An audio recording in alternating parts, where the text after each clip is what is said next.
नमस्कार, मी पंजाब बॅक हवामान अभ्यासक मुक्काम पोस्ट कोगले धामणगाव तालुका शिरूर जिल्हा परभणी। आज आहे 4 फेब्रुवारी 2024। आजपासून शेतकऱ्यांसाठी परत एक अंदाज येत आहे। कारण की काय झालं की पूर्व विदर्भामध्ये आणि विदर्भामध्ये शेतकऱ्याचा हरभरा काढणी चालू आहे, गहू काढणी चालू आहे, तसेच कांदा काढणं चालू आहे, म्हणून शेतकऱ्याचं आणि तूर देखील काढणं चालू आहे। म्हणून खास करून हा अंदाज पूर्व विदर्भ आणि विदर्भाच्या शेतकऱ्यासाठी देत आहे। तर राज्यात आज आहे 4 फेब्रुवारी 2024। तर 10 तारखेपर्यंत हवामान कोरडं राहणार आहे। पण पूर्व विदर्भातल्या शेतकऱ्याला सांगू इच्छितो की की विदर्भामध्ये पूर्व विदर्भामध्ये जवळपास 11 फेब्रुवारी 12, 13, 14च्या दरम्यान अवकाळी पाऊस पडणार आहे। नागपूर, वर्धा, भंडारा त्या भागामध्ये गारपीट देखील होणार आहे। म्हणून हे अंदाज लक्षात घ्यायचा। जर या एकंदरीत परिस्थिती बघितली तर राज्यामध्ये हा पाऊस फक्त पूर्व विदर्भात पडणार आहे आणि पश्चिम विदर्भात पडणार आहे।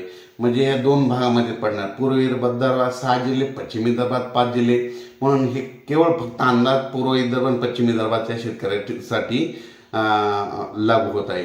म्हणून सर्व शेतकऱ्यांना सांगू इच्छितो की पूर्व विदर्भामध्ये सांगायचं झालं तर 11, 12, 13, 14 फेब्रुवारी दरम्यान नागपूर, वर्धा, भंडारा, गोंदिया, चंद्रपूर या भागामध्ये काही ठिकाणी गारपीट देखील होणार आहे। म्हणून हे अंदाज लक्षात घ्यायचा। त्याच्यानंतर तो पाऊस पश्चिम विदर्भाकडे म्हणजे अमरावतीकडे, चांदूर बाजार त्या भागाकडे देखील येणार आहे, अकोल्याकडे येणार आहे, अकोट देखील येणार आहे, वाशिम तसेच पुसद, हिंगोलीच्या दरम्यान देखील थोडाफार हिंगोली भागात देखील येणार आहे। म्हणून हा अंदाज लक्षात घ्यायचा। त्याच्यानंतर परभणी बुलढाणा जिल्ह्यात देखील थोडाफार पावसाची शक्यता आहे। त्याच्यानंतर जळगाव जिल्ह्यामध्ये देखील पावसाची शक्यता आहे। म्हणून हा अंदाज लक्षात घ्यायचा। त्याच्यानंतर संभाजीनगर भागात देखील तुरळक ठिकाणी पाऊस पडणार आहे, सर्वदूर पडणार नाही। म्हणून हा अंदाज लक्षात घ्यायचा। त्याच्यानंतर सांगायचं झालं तर कोकणपट्टी आणि पश्चिम महाराष्ट्रात मात्र अंशतः ढगाळ वातावरण राहणार आहे। त्या भागातील द्राक्ष बागायती सर्व शेतकऱ्यांना सांगतो, तुमच्यासाठी आनंदाची बातमी एक सांगायचं झालं तर म्हणजे 10 फेब्रुवारीपासून उन्हाचा पारा वाढत जाणार आहे। म्हणजे महाराष्ट्रातच नाही तर संपूर्ण देशभर उन्हाची तीव्रता वाढत जाणार आहे। त्याच्यामुळे ही द्राक्ष शेतकऱ्यासाठी, टरबूज आणि खरबूज शेतकऱ्यासाठी आनंदाची बातमी देत आहे।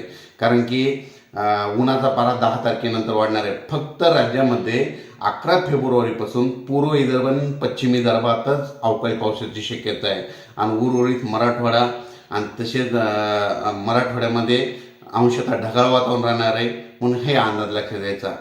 हे अंदाज केवळ फक्त पूर्वकल्पना म्हणून देत आहे। कारण की याच्यानंतर आणखीन अचानक वातावरणात बदल झाला तर लगेच डिटेल हवामान मेसेज दिला जाईल।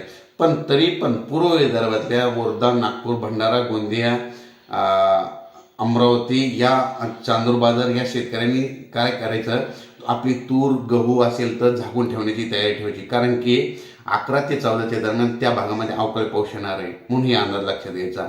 अचानक वातावरणात बदल झाला तर परत एक मेसेज दिला जाईल। धन्यवाद।